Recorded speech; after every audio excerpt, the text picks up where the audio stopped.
now we're going to talk about is raising your standard with the code of ethics. This is really going to be big because as you raise your standards with people, you're going to find that this all gets easier. The reason that I'm able to have fun when I'm working with my contractors, the reason that I'm able to get results of getting done quickly and on budget is because I've raised my standards about 3.5 years ago, and I got rid of the headache people, the people that are more like 2 and 3 stars, because they honestly just drove me crazy. Now, when you know how to hire and fire contractors, it simplifies your life because hiring them is like most people, well, how do you hire them? That's step number one. Step two is being able to like kind of cultivate them into the better person you want them to become. And then if you find that you can't do that quickly, then being able to fire them in a timely manner, right? I mean, there's so many people that I'm sure on this call have had people that they know they should have fired way before they did.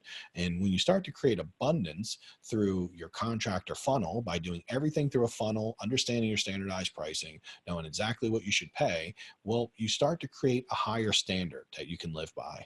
Because like the problem is when you work with people who work below your standard, you're always going to be unhappy, right? You're always going to be unhappy. So what I talk about in this training is a little bit about like knowing what is the standard that you should have and what the standard you should not have. Because see, when you're newer, you've not done a million flips, you don't always know what's expected, right? Like Ken just said, the guy wants 6,500, and if you haven't done it a bunch, then Ken doesn't know for sure that 6,500 is too high. But that's a big part of what we do in this mastermind is we focus on getting your brain aligned to what's real and what's actually considered a standard, right? A standard in the industry, because contractors are always going to tell you the standard 6,500, not 1,000, because they want to get overpaid for things. And that's just the way it is. So we want to talk about is the standards of behavior, the standard of how we do business. And we raise these standards and we kind of create, here's how we do business, take it or leave it.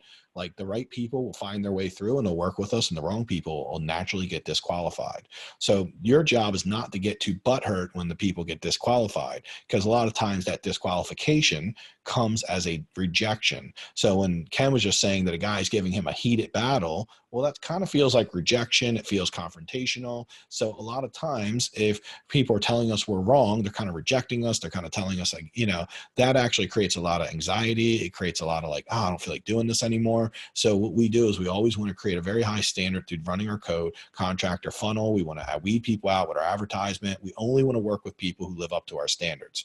Okay. So first standard is that they're affordable and efficient, right? They're very productive. They know how to come in and get work done very quickly, very easily. So when they know how to get that work done, then we're going to have people that not only do the work, but then when they do the work, they actually know how to do it and not complain.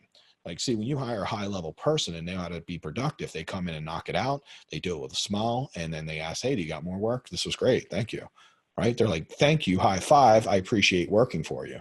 A standard that we want to get away from is when people complain all the time and they do it for the price because they just want to get work, but then they complain the whole time and make you feel bad about your price. And they, because we don't want to do that. Our price is our price. The price is what our business works doing, right? But if you hear someone complain enough about price, eventually you're going to start thinking you're cheap and you're going to want to adjust and you're going to want to pay them a little more. And you eventually will just do it because it's hard. People wear you down eventually and they'll get more money out of you.